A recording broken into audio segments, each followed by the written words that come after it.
In recent years, the Niche Zero has absolutely been impossible to get hold of. Pre-orders dating back many months, scalpers on eBay and other sites trying to sell them for twice the price they purchased.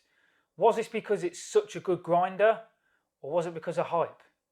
Let's talk about it.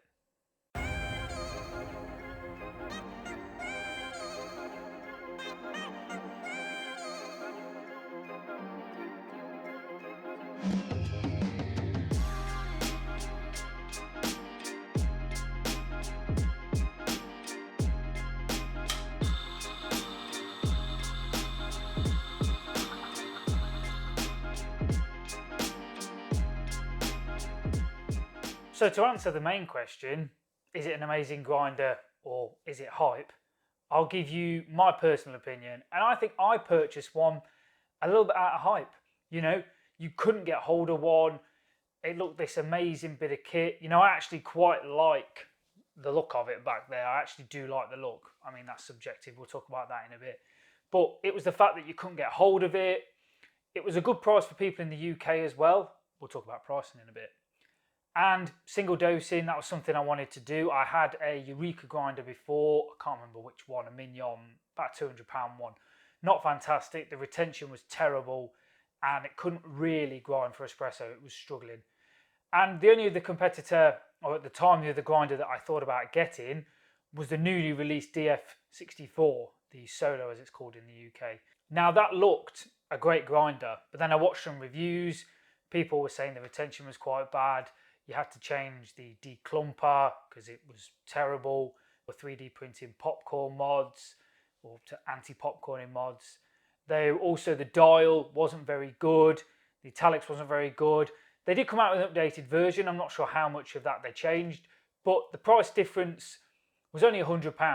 So I decided on the Niche Zero. So let's firstly talk about the looks and the build of it. I actually think it looks fantastic. You know, that is fairly subjective. You know, some people will like it, some people will hate it. I also like the fact it's made mainly of metal. I think really the only plastic thing is the lid, and obviously maybe a little bit the other components. I love the wooden feet on it, the wooden accents. You know, it gives it a sort of premium feel. They could have been maybe metal, maybe plastic, but I think wood gives you that sense of luxury. You know, there's a reason why top-end espresso machines come with wooden steam knobs on them, or wooden portafilter handers, or third-party portafilters that are wooden, hand-turned. You know, the craftsmanship, it's premium. I also like the fact this dosing full. It was one of the first, I think, that was 58 millimeters. They allowed you to dose straight into the portafilter. You know, there's things that this grinder did that were sort of first, the single dosing. You know, it's all metal, as I say. You know, I think it's great construction, great build. I've had no issues with mine at all. I've had no issues with sort of the paint scratching or chipping. And I've kind of used and abused it, really. And it's been great. There's no issues at all. I can't think of anything that is wrong with it. You know, I've even just noticed I've still got this wrapper on the top.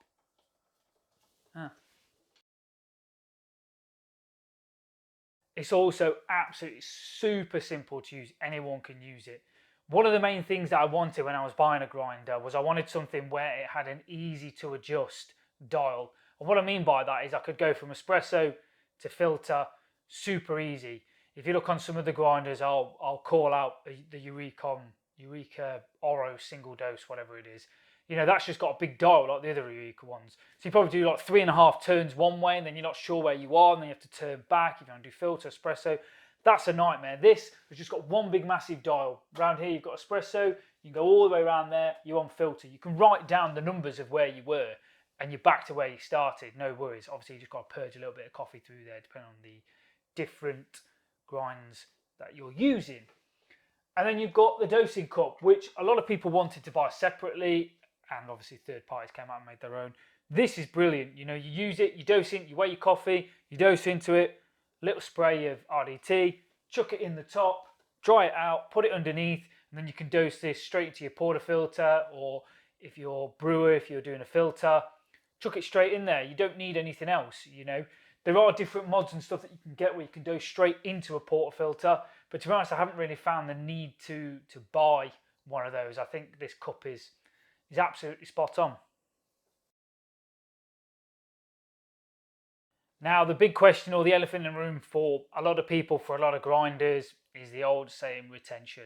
Now, it might be called the niche zero, but I think it's pretty much impossible to have zero retention. You know, you may have close to zero. Your scales have also got a tolerance of how accurate they are. So the fact is, you're never really going to know. But there are people who use like a bellow on the top I've seen where they push through. Also, I think niche don't recommend it, but I do use a bit of RDT, so the Ross droplet technique, just a little bit of water just to reduce the static. I find that pretty much gets all of the grinds out. I've definitely noticed when I'm cleaning it, the difference between using RDT and not, there's a lot less grinds in there basically. It's a lot cleaner inside the machine when using a drop of water. And personally, I can't see what massive difference. It's a metal burr. You know, mine's got a little bit of discoloration from the water, but it's still super sharp, still cuts. So I don't really understand why they recommend not to when it cuts down on static and basically gives you out what you put in. But that's just my sense. I reckon retention is around 0.2, 0.3 of a gram. So it's not, you know, it's not ridiculous. We're not talking like I say, the Eureka I had before. I think at one point I was getting like a gram or so of retention, which was just ridiculous. But at least this thing, 0.2 to nothing, I don't really think it's an issue. So another thing people are probably wondering is, how long does it take to grind coffee? Well, I've got a medium roast, about 8 days old. Just for reference, if you've got one or not, it's on about grind 16, 17. So let's see how long it takes.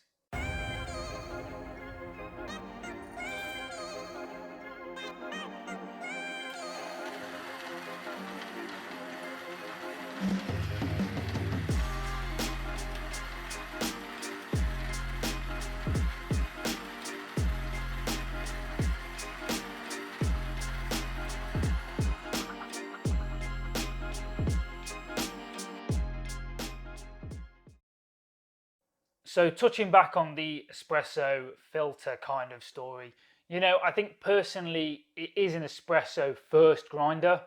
For me, I think the filter, I just don't particularly like the taste. I don't know if that's because it's conical burrs versus flat, or whether some people they use hand grinders because the burrs obviously spin slower, or it could be the creation of fines in the conical. I'm not quite sure, but there's just something a bit muddy in the cup, and I think that's the right term. I just don't particularly like it, and I have had pour overs at sort of specialty shops, coffee shops that have been using flat burrs, and I've definitely liked the taste more, and I don't think it's necessarily anything I'm doing wrong in my technique per se. You know, I've got a temperature control kettle, etc.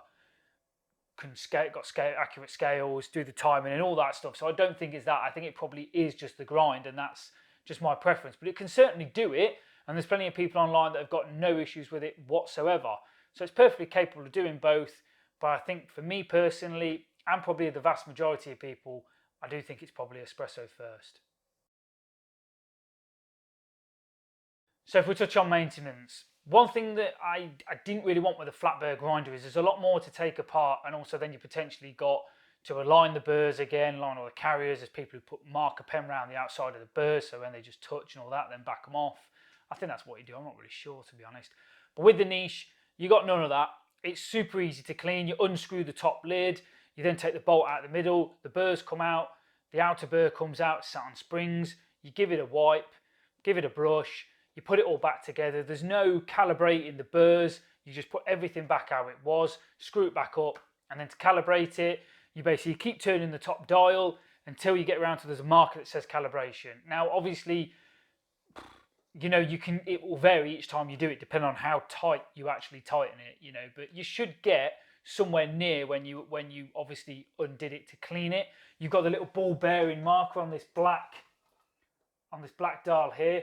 That's what you turn, so make sure when you do clean it, don't touch that, otherwise you will have to start again.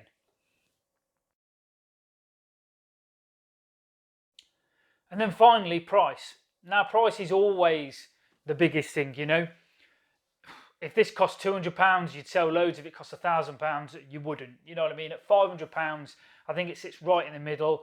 I'm fully aware that obviously with it being shipped from the UK and only from niche themselves. They don't have any distributors around the world.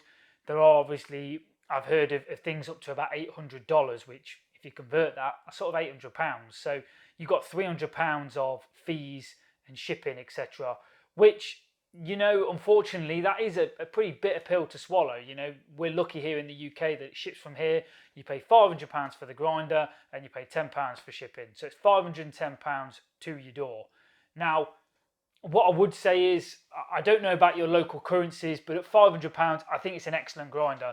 The only other things really close to it for the money, I know there's more things coming out, but right now you've got the DF64, the Solo, you've probably got the Sete 270. Again, both of those, in my opinion, don't look as good.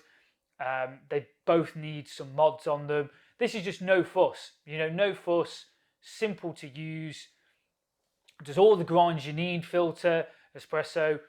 Is it an Is it an endgame grinder? Yeah, it probably is. You know, if like me though, you're really digging into the rabbit hole and the rabbit warren, as I say, and you'd like to sort of experience other tastes, then probably me, I would like to get something like the DF64 alongside it, just so I've got the options of flat and conical burr. But I mean, that is really a luxury. And if I had to choose one based on what I've seen and what I know, I would just stick with the niche. So yeah, thanks for watching, guys. Let me know down in the comments if you got one. Are you thinking of buying one? I know they're pretty much readily available now anyway. There's no huge waits, which is excellent. Yeah, let me know your thoughts down in the comments. Please like, please subscribe. Plenty more coffee content coming. Hope you have a great day.